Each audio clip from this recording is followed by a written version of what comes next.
It's pretty wild to think about how humanity's absolute biggest fears have shifted over time.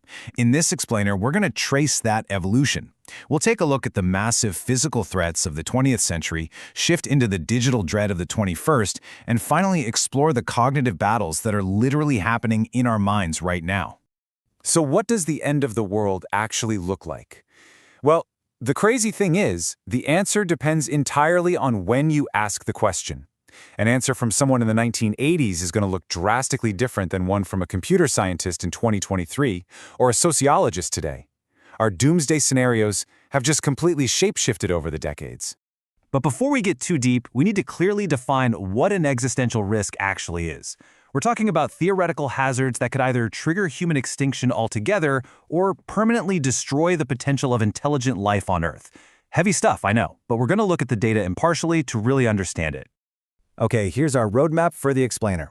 First, we'll look at the big freeze, also known as nuclear winter. Then, we'll tackle P-Doom and the AI apocalypse.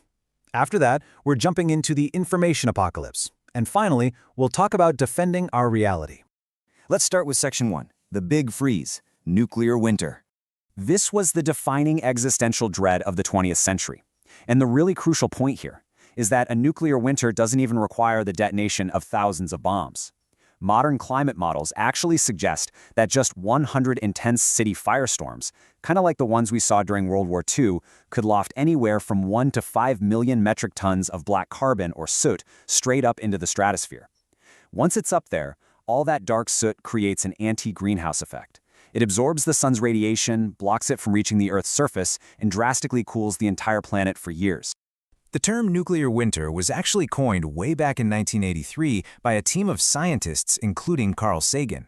They hypothesized this massive global cooling effect, and we almost saw a real-world test of this in 1991, when retreating Iraqi forces set hundreds of Kuwaiti oil wells on fire. Sagan and other scientists warned this could cause a year without a summer for the Northern Hemisphere. But thankfully, the smoke didn't self-loft into the stratosphere like they feared. The soot stayed much lower in the atmosphere and washed out in just a matter of days. So while it was absolutely devastating locally, catastrophic global effects were totally averted.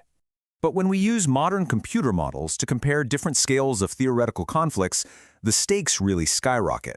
For instance, if we look at a regional conflict, let's say between India and Pakistan, using maybe 100 Hiroshima-sized weapons, we would still see global cooling of a few degrees and a 10 to 20% animal extinction rate.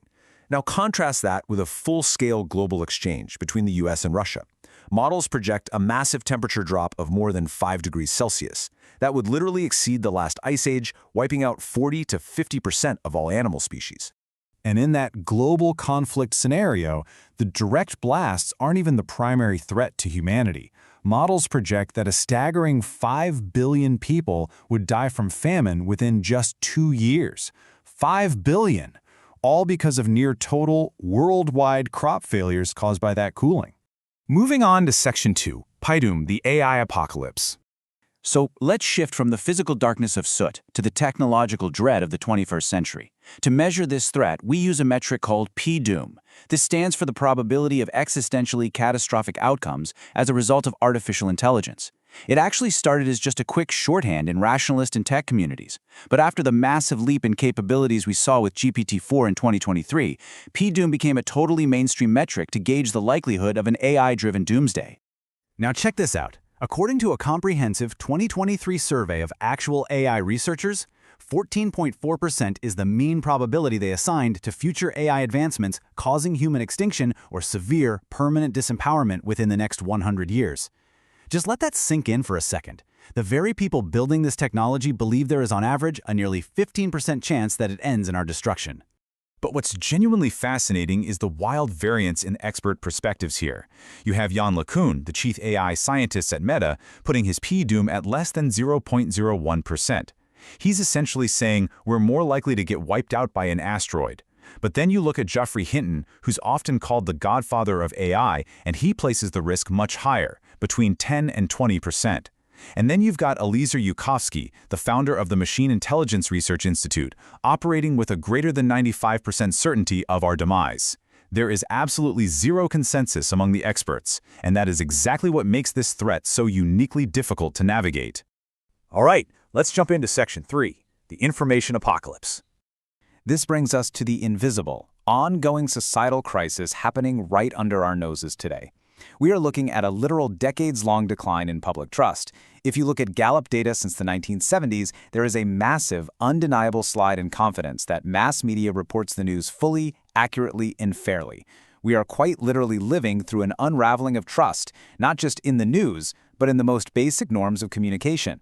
And the decay goes way beyond just the media. The Edelman Trust Barometer recorded a staggering 37% cumulative drop in trust across all four major societal institutions, government, media, business, and NGOs, between 2016 and 2017 alone.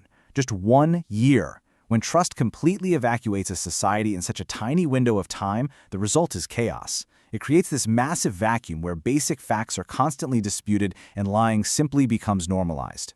So who do people actually still trust today? Well, there's a really stark divide. Scientists and military leaders still maintain relatively high confidence from the public, but elected officials and business leaders, they sit right at the absolute bottom. We are experiencing a profound crisis of leadership credibility, and that perfectly sets the stage for an information apocalypse. This lack of widespread trust is a massive global vulnerability. Nearly 7 in 10 people globally say they worry about false information or fake news being used as a weapon. And honestly, they should worry. This fractured environment paves the way for adversaries, whether we're talking about nation-states or individual bad actors, to use fake news, bot networks, and artificial intelligence as actual weapons of warfare. They can distort reality and shake the very foundations of democracy. Which leads us right into Section 4, Defending Our Reality. I want you to consider this really powerful quote from former U.S. Secretary of Defense James Mattis. He talks about questioning the fundamental nature of war. And he's right, because the convergence of artificial intelligence and the information apocalypse completely changes the game. Warfare isn't just moving out of the physical realm of bombs and soot anymore, it is moving directly into our minds. It's all about hacking perception, deploying deepfakes, and creating these alternative realities way faster than any fact-checker could ever keep up. Okay, so how do we actually fight back against this? Well, it takes time, but practicing basic digital hygiene is our absolute best defense mechanism right now. First, always ask questions and ask for evidence. Second, meticulously check the source and the URL.